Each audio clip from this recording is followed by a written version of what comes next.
Hi everyone. So this is a continuation of our creating enemies lesson. And this part, we're going to have a look at the collisions themselves. So at the end of the last lesson, we had it so that we had enemies being created by a timer every second. And you'll notice that I've actually fixed up the original position.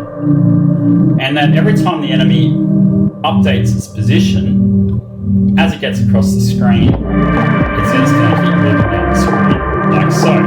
So that's where we're up to with our code. What we want to make it is that when we shoot a bullet, we need to detect if there was actually a collision. Now, it just so happens that Pygame has a really simple way of detecting collisions. And it's one of the advantages I think it has over Pygame 0, because Pygame 0, sometimes you have to actually do a lot of collision detection code. But for us, all we're going to do is we're going to, and we've got a decision to make. We can either put this collision code inside the laser, or we can put the collision inside the enemy. Now, I've decided to put the collision code inside the enemy because ultimately the laser should be quite a stupid object, as in the laser really only cares about moving in a certain direction. It shouldn't have to worry about has it been hit or what's it going to do.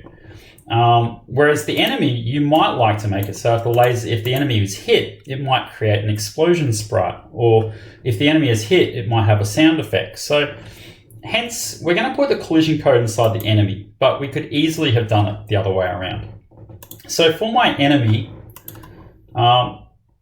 you'll see that I've got this update function here. Remember, the update function has been called every frame.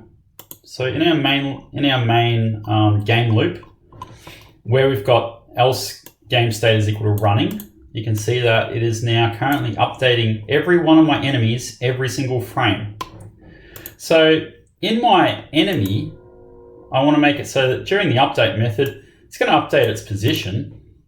It's going to detect if it has to move down the screen. But what I want to do is test if there was a collision between two groups. And this is where Pygame is really, really powerful, because it allows you to simply, with one line of code, detect collisions between two groups of sprites. And this is one line of code. So if pygame.sprite.group collide, I'm going to pass it two groups, the bullet group and the enemy group, and see where we've got this true. True, basically, in this case, in the context of our function here, you can see that true actually is relevant to the do kill and do kill to variables. So you can see the definition of our function there. And what that means is that any collided sprite can be automatically killed, which is actually what we want. Unless you want your enemy to have some type of health, we're going to make it so that the enemy is going to die straight away and the bullet's going to die straight away, because the bullet should no longer exist.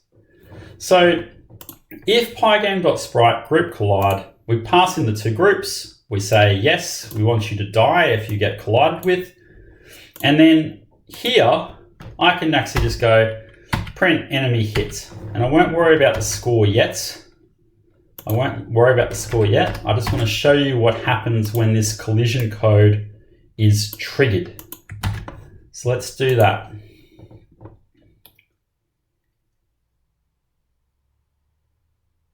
Actually, I need to launch my main.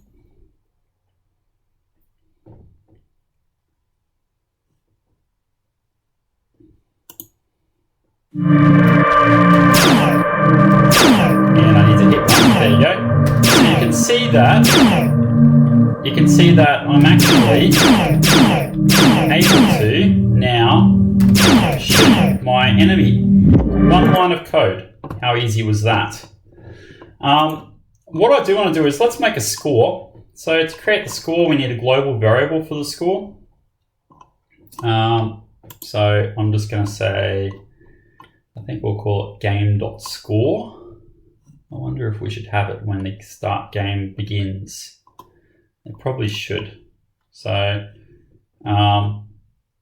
yes. So let's say game.score. is equal to 0. And in fact, no, we should do it as soon as the game starts. We should do that. So in our start game function, when they've clicked start, we're going to reset the score. So I'm going to say game.score is equal to 0. And my game globals has that here. So my game globals has that variable inside it. So score is equal to 0. When my enemy is hit, I'm going to increment the game.score. So game.score is equal to plus equal 1, which is the same as saying game.score plus 1. I mean, this is the shortcut code, is plus equals. We don't actually need to write enemy hit, unless you want to debug, that is.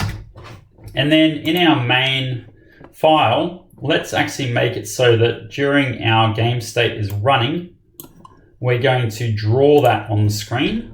So I'm going to create score text. Score text is equal to font.render score. I'm going to pass it the game.score. It's anti-aliased, and I need to choose colors for it. I'm just going to choose it almost like a gray. And then I need to blit the score on the screen at a certain area. And because it's the last thing I draw, it's actually going to be over top of everything else that has been drawn prior to it. So let's just press play now and see that that's working.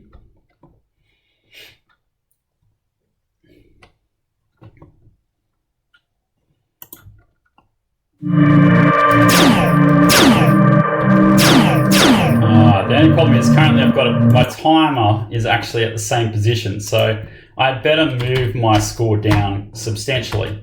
Currently my time is at 10:10, so my score needs to be at like 10:50, and that should actually make it work.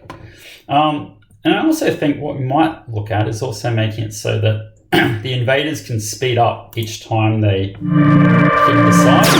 That might make it quicker. And we might even look at how we can get it so that the game exits once you've been hit. Alright, so that works fine. Let's just have a look at the enemy. When the enemy actually does go and hit the side of the screen, we might want to just increment its speed. So I'm just going to say self.speed. And the question is, what do we actually start with our speed? I think the speed is 3. So what we might do is self.speed plus equals 2. So hopefully if we do increment the speed by 2, our enemy should speed up every time it hits the side.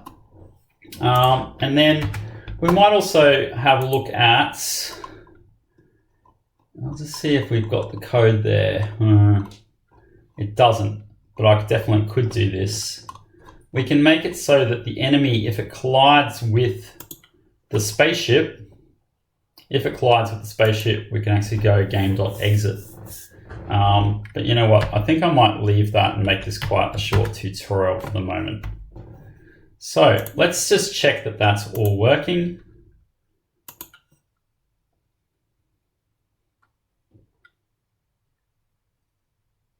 No, not running.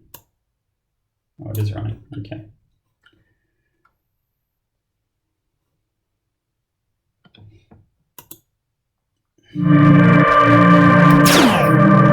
Let's just make sure it's speeding up each time. There you go. So each time it hits the side, it's speeding up. Which actually makes it a bit harder. Alright, so the only one it doesn't do is it actually aligns with the bottom of the screen. But I think that will do it for now, because we want to look at some other stuff. So we won't worry about doing a game.exit screen yet, but we will do in a later tutorial. Right, thank you very much for listening.